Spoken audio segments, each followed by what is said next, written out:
وأن اعبدوني هذا صراط مستقيم ولقد أضل منكم جبلا كثيرا أفلم تكونوا تعقلون هذه جهنم التي كنتم توعدون اصلوها اليوم بما كنتم تكفرون اليوم نختم على أفواههم وتكلمنا أيديهم وتشهد أرجلهم بما كانوا يكسبون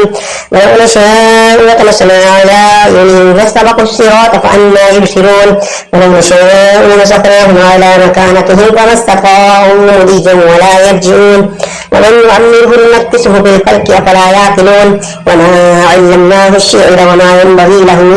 هو إلا ذكر وقرآن مبين لينذر من كان حيا ويحق القول على الكافرين أولم يروا أنا خلقنا لهم مما عملت أيدينا أنعاما وهم لها مالكون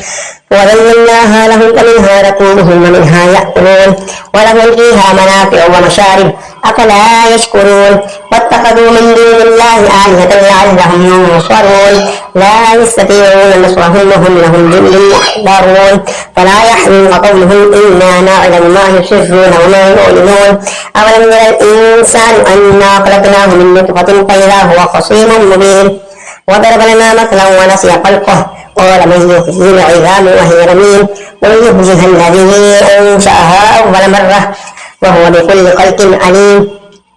الذي جعل لكم من الشجر الأخضر نارا فإذا أنتم منه توقدون أوليس الذي خلق السماوات والأرض بقادر على أن يخلق مثلهم بلى وهو الخلاق العليم إنما أمره إذا أراد شيئا أن يقول له كن فيكون فسبحان الذي بيده ملكوت كل شيء وإليه ترجعون صدق الله العظيم.